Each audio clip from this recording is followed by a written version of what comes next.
এই তলবে লেমরা দিবে, আপনার জানাজা এই তলবে লেমরা আলেম ওলামা দিবে, এনারাই আপনার কবরের মাটি দিবে, এনারাই আপনার জন্য দোয়া করতে থাকবে, কেন আপনি এদের সাথে জুড়ে ছিলেন। এই জুড়ে থাকাটাই আপনার জান্নাতে যাওয়ার ওসিলা হবে। সুবহানাল্লাহ। কি আমরা জুড়ে থাকতে রাজি আছি তো ইনশাআল্লাহ? এটা খুব জরুরি ভাবে থাকতে হবে। এটা আমার জান্নাতে যাওয়ার বড় ওসিলা। এই তালিবুল ইলমদের সাথে জুড়ে থাকা, যারা কোরআনের সাথে, তালিবুল ইলমদের সাথে, মাদ্রাসার সাথে, উলামায়ে কেরামের সাথে জুড়ে না থাকে, তারা নিজেকে আলাদা করে দিল। লস আমাদের নাই, লস উলামায়ে কেরামের নাই, মাদ্রাসা ওয়ালাদের নাই। লস আপনি আপনারটা আপনি করলেন, আপনি আপনাকে আলাদা করে রাখলেন, এটা আপনার লস। আপনি বড় একটা ভাগী হতে পারতেন, সেটা থেকে আপনি নিজেকে আলাদা করে ফেলেন। এক সুপার হয়ে গেছে, কিন্তু আমি এখনো দাঁড়িয়ে রাখি না, আমি এখনো হুজুরদের মতো লেবাস করি না, আমি এখনো হুজুরদের মতো রোজা পুরো রমজান শরীফে রাখি না, নামাজ পড়ি না ঠিকঠাক মতো।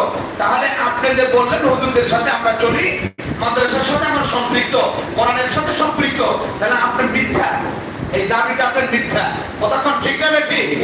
এই দাবি আপনার মিথ্যা, এই দাবি সহি নয়। আপনার দাবি সহি হলে তাহলে তাদের রঙের সাথে আমার রং মিলাই দিতাম, তাদের চলার সাথে আমার চলাকে আমি ফিট করে দিতাম।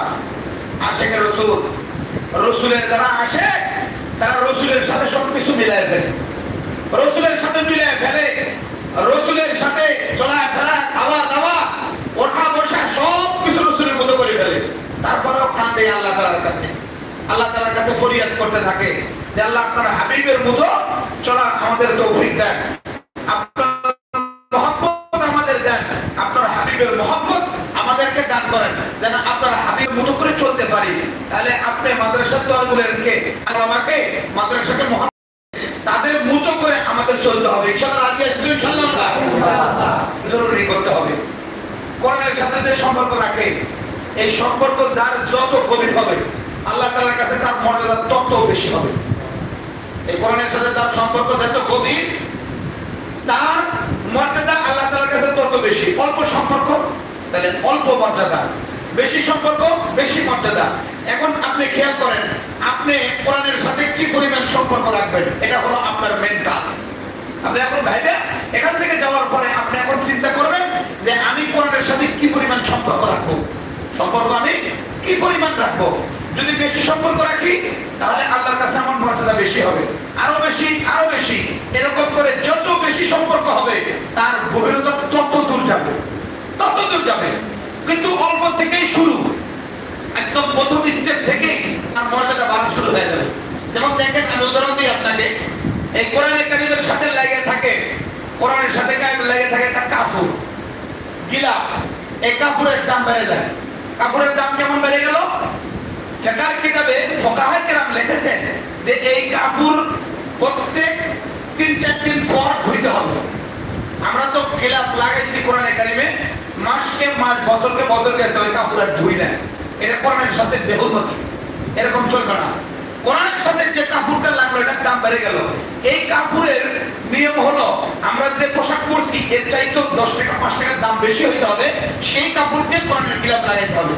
বা পরে গেছিল, কাপড় লাগাইছিল, ওই কাপড় থেকে একটু কাপড় বাঁচছে, ওটা দিয়ে কোরআন শরীফের গিলাফ লাগাইছে।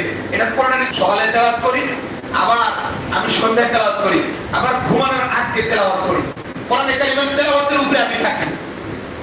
এইটার উপরে যখন আপনি গেছেন, মোটামুটি প্রত্যেকটা হরফের বিনিময় কমপক্ষে 10 টাকা, কমপক্ষে আপনার ইখলাস হবে 750 গুণ পর্যন্ত আরো বাড়ানো হবে। কত মর্যাদা! এটা আবার যখন চালু হয়ে গেল, আল্লাহ তাআলা বলেন যে কোরআনে কারীমে আখিরাতের পুঁজি সংগ্রহ করতেছে, আর সে মুনাফা নিতে আছে, আর সে ক্রয় করতেছে কোরআনে কারীমের তেলাওয়াত দিয়ে দিয়ে তেলাওয়াত করতে থাকে। এজন্য এই ব্যবসায় কোনোদিন লস নাই। আপনার দোকানদারের লস, আপনার জিলাপির দোকানের লস, হোটেলের লস, ভুট্টা কিনে রাখছেন লস। কেন? যে মাহাজনের সাথে আপনার ব্যবসা, ওই মাহাজনই তো সিটি। কি কথা ঠিক না?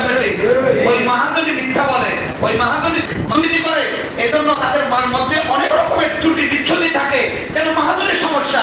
আর এখানে আল্লাহর সাথে পৃথিবীর সবচেয়ে মাহবুব আল্লাহ তাআলা, যিনি সমস্ত বান্দাদের রিজিক দেন, তিনি সমস্ত বান্দাদের খালেক ও মালিক, যে আল্লাহ পাক রব্বুল আলামিনের সাথে আপনার সেই ব্যবসার চুক্তি, এই